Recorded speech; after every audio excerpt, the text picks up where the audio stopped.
Warner Brothers is for commentary purposes. Please understand and thank you.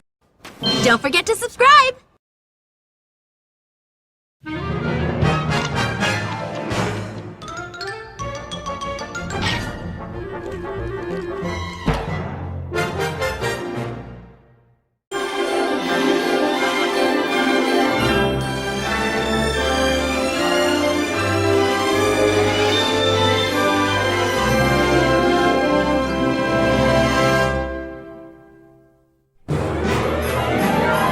It's time for Animaniacs, and we're zany to the max.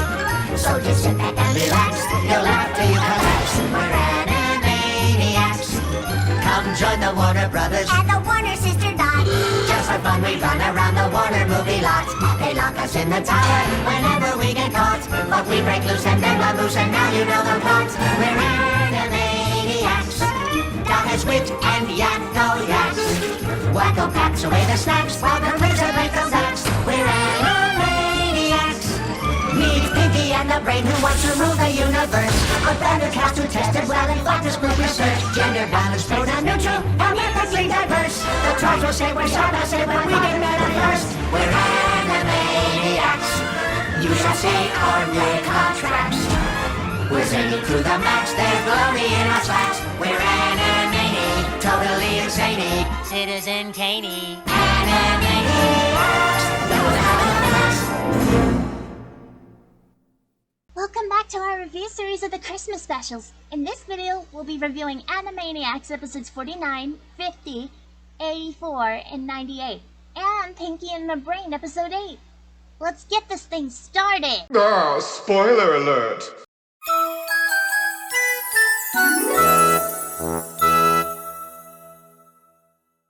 The Animaniacs do their version of Charles Dickens' A Christmas Carol with Thaddeus Plotz in the role of Scrooge, Ralph Teagarden in the Bob Cratchit role, Slappy in the Jacob Marley role, Wacko as the ghost of Christmas Past, Dot as the ghost of Christmas Present, and Yakko as the ghost of Christmas Future.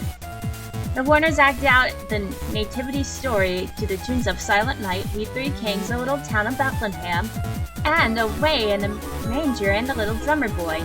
In addition, the Warners act as shepherds, and where they come upon the manger where baby Jesus was born with Mary and Joseph.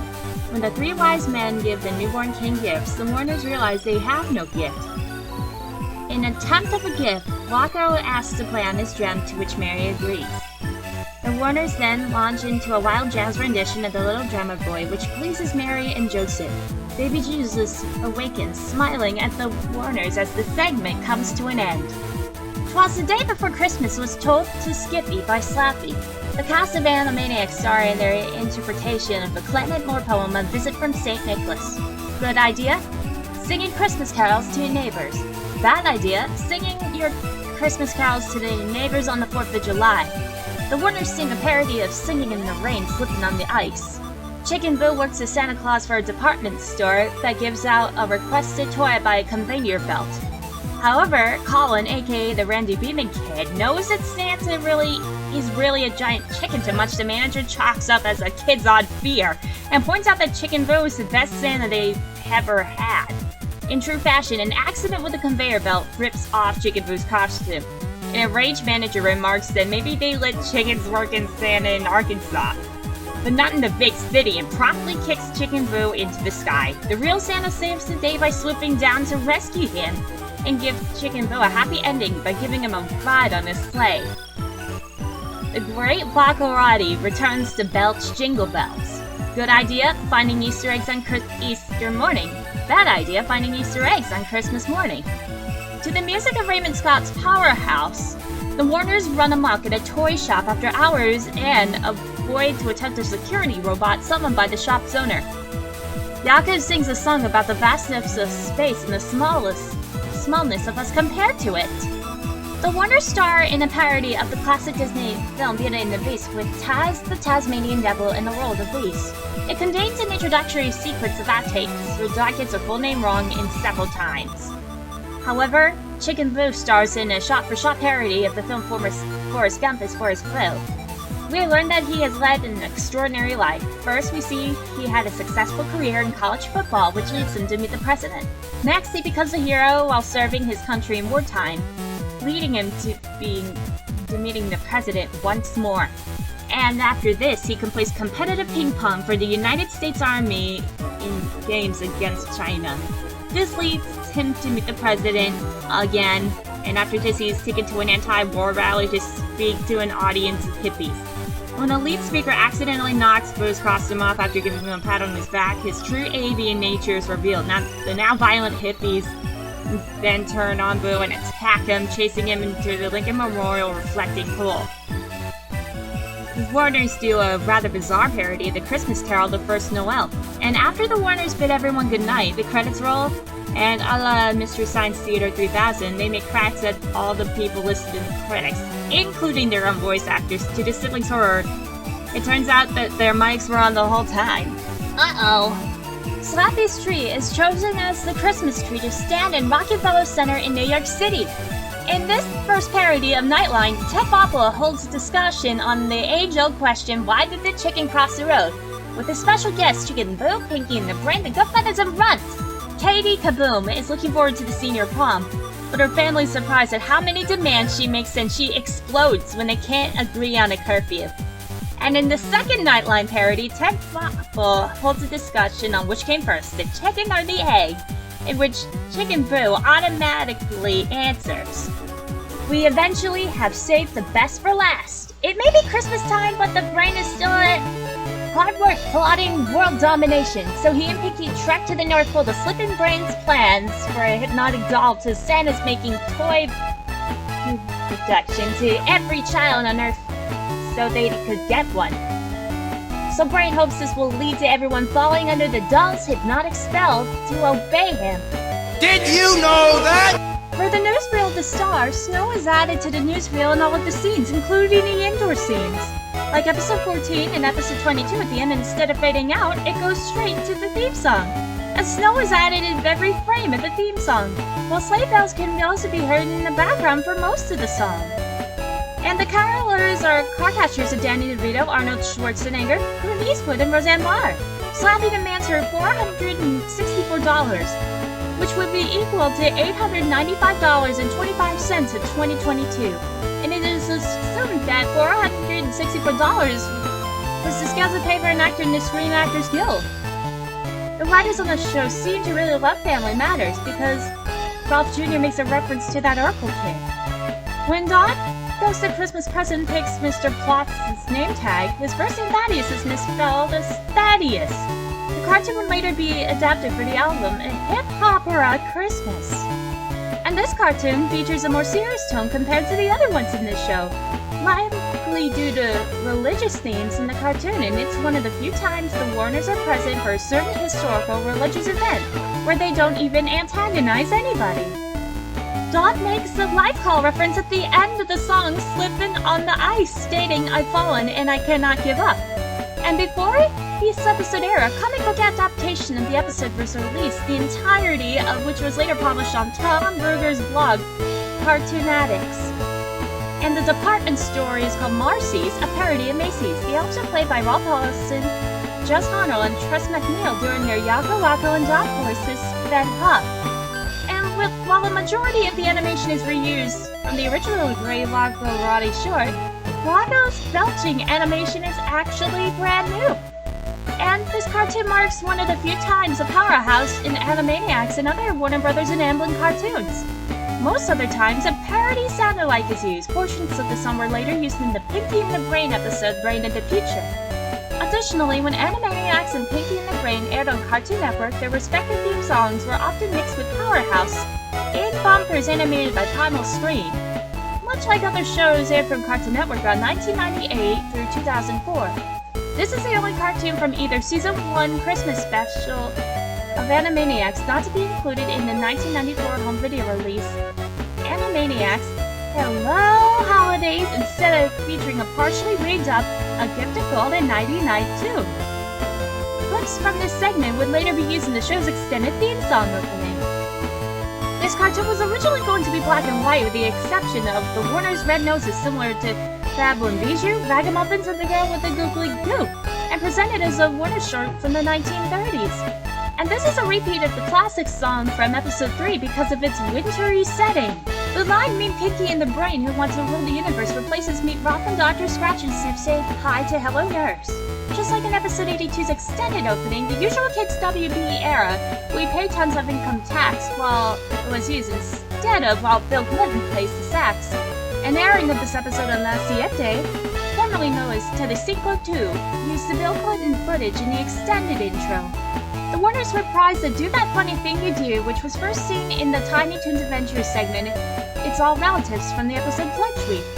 And the off-screen director in the opening bloopers voiced by casting director and voice director Andrea Romano.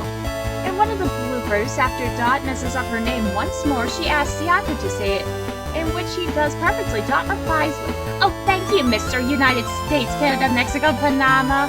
Big what? Those are, of course, the first 4 countries of Yakko's world.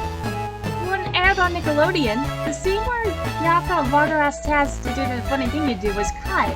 However, the punchline with Taz blowing a raspberry to Yakko and Waka saying, "That's the funny thing," was left in. This is the only cartoon in the original Animaniacs to get bleeped, albeit as part of the gag. Pinky and the Brain cameo in their costumes from Spellbound. When Taz appears, the theme music from Tasmania, which is another show that we have reviewed, is most likely heard. A running gag throughout this cartoon is that each president's denied the obvious signs that Boo is a chicken, instead of furthering bantering and praising him. What ends up as doing Boo is a pat on the back and at the rally just after a long hippie deduces that he is indeed a chicken. When one of the presidents said Boo is not a cluck, he exactly says it like his own "I'm not a crook" speech during a press conference amid charges related to the Watergate scandal. Much of the hippie designs originated from Woodstock Slappy. The original closing theme of the Chicken Boo theme song returns in this cartoon and remains intact for all the other Boo cartoons in the series. And this is a parody of Forrest Gump, and it's a parody of a phrase Forrest is supposedly immortalized during his marathon around the country. Shit happens. Jack Bennett narrates this cartoon doing a punch on Tom Hanks' portrayal of Gump, echoing how Gump himself narrated the movie. The opening of this cartoon is a recreation of the film's own intro, with the same type of butterflying in the breeze. The phrase, "Life is like a box of breadsticks, sometimes it gets stuck in your craw," parodies of films "Life is like a box of chocolates, you never know what you're gonna get," which was spoken to Gump by his mother. Do not mention this to the chocolate fish from SpongeBob or else he'll go insane. When conveying what Boo said, President Kennedy says, "I do believe he said but in the original movie, he quips, "I do believe he said he had to go pee." Boo's grand unmasking is a parody of the scene when Gump reunites with his love interest Jenny Curran on the 1967 March on the Pentagon.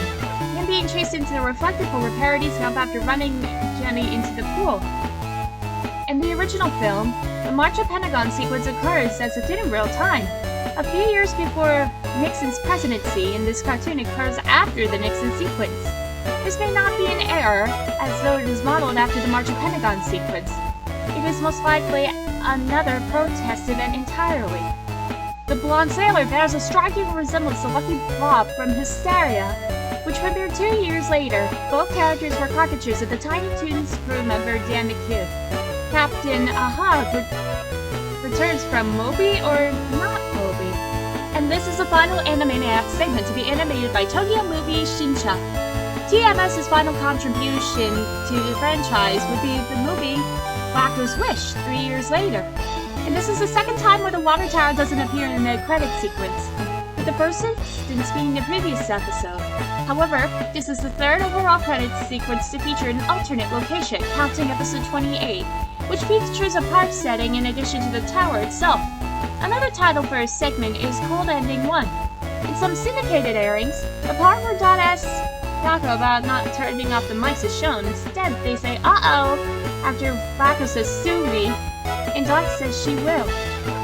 When the credits begin rolling, Yakko comments that he's got a headache this big, and it's Warner Brothers written all over it. This is a reference to catchphrase for the Excedrin commercials. I've got a headache this big and it's got Excedrin written all over it. And this catchphrase was previously referenced by Dr. Scratch and Sniff in Taming of the Screwy. Although the Kids WB era lyrics of the theme song are heard, the animations from Season 1 are shown. In addition, the Citizen Caney line animation is shown over Yaka saying Candy Caney. As a result, we played tons of income taxes dubbed over while Bill couldn't place the sax. And also the line "Meet Rob and Dr. Scratchy Sniff say hi to Hello Nurse" is dubbed over "Meet Pinky and the Brain who wants to rule the universe." And this is the final episode to use the regular Animaniacs intro in the original series. And this is also the final episode to use "We Pay Tons of Income Tax" and "Meet Rob and Dr. Scratchy Sniff say hi to Hello Nurse" line.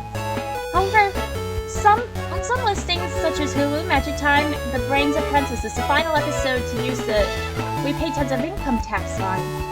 And this was the final Slappy Squirrel cartoon. Oddly, when Slappy and Skippy first appear, they are at their normal sizes. When they went to meet the CEO, they are briefly the size of normal squirrels. The world's oldest woman makes a cameo. Slappy, at some point in the second part of this segment, references the Hanna-Barbera character Huckleberry Hound, whose show was the first animated TV program to ever win an Emmy Award. Rockefeller Center is a spoof of the Rockefeller Center. Katie Cupcake and Almond Roca are parodies of Katie Couric and Al Roker, who at the time co-hosted the Christmas and Rockefeller Center as specials on NBC. The Warner siblings make a cameo at the very end, where they are at the water tower and Doc shouts to turn out that lights at the end of the episode. The opening sequence to Punchline was first used in the Tiny Toons Spring Break special, then later used on the Pinky and the Brains episodes. The Brain's Second Chicken Theory is a parody of the second shooter conspiracy theory on the John F. Kennedy assassination, which was the most tragic event in United States history. This episode was highlighted by YTV in a promo that aired during the late 90s, and there was a final Katie Kaboom cartoon. And unlike other Katie Kaboom cartoons, Katie's dad actually stands up to her when he was talking about her curfew. And this was the final Chicken Boo cartoon. Chicken Boo would go on to become a minor reoccurring character in the 2020 Animaniacs reboot, resuming his occasional cameos in the Yakko Wacko and Dot segments. And this is the final Animaniacs-related production to be animated by Star Toons. And last but not least, for Pinky and the Brain, it's the only episode of the spin-off to feature original animation by Tokyo Movie Shinsha Company Limited. And this episode is the winning recipient of the 1996 Primetime Emmy Award for Outstanding Animated Program, outbeating the likes of even The Simpsons. It is currently the only Warner Brothers Network series to have won a Primetime Emmy in the network's entire 11-year history. And for this episode's intro, the theme song receives a festive rearrangement with a new instrumental, a snow filter, and Christmas-oriented lyrics. When recounting on past Christmas plans, one adventure Pinky mentions is a trip through time to Bethlehem. This further implies that episodes set in other time periods are a result of the mice time traveling. A machine resembling one from Be Careful What You Eat is seen on the Toy Factory. And when Pinky tells the Brain that it would rather be a dentist more than being an elf, he was referencing the character Herbie the Elf from the 1964 holiday special Rudolph the Red-Nosed Reindeer. Brain even responds back to Pinky that he's seen too many Christmas specials. Brain mentions that he's found the Reindeer Donner's Party unappealing. This references the ill-fated Donner Party in the 1840s. The ending credits receives a festive rearrangement. After Pinky sings Joy to the World, the chorus sings the first line of Hark the Herald Angels Sing before singing the Pinky and the Brain theme with the mice joining in. And the last one is the best for last. The climatic scene where Brain reads Pinky's letter is generally considered to be one of the hallmark scenes of not only the Pinky and the Brain series, but also the entire Animaniacs franchise. Now you know! So we've all give this Animaniacs Pinky and the Brain episodes of Christmas a peak 6 out of 5. This special's rating is a peak 11 out of 10. Next time... It needs to be about 20% cooler. Thank you so much for watching, everyone. What do you think? If you appreciated it, please be sure to smash that like button, and be sure to follow my social media platforms in the description below, and the Team Life Flight's fandom channel. Please be sure to leave a comment below, and give us your open-minded thoughts. We here at Team Lifelights Fan Dubs do not condone harassment, violence, or trolls allowed. Or otherwise, Red Hulk and Comedy Central's The Ren and Stimpy Show will haunt you down to the ends of the Shadow Realm. So please be sure to subscribe to our channels and click the notification bell. You'll never miss a video the second it goes live on YouTube and Google. With all that being said, thank you so much for watching, and I'll see you all next time. Happy holidays, and have a happy new year, and best wishes for all!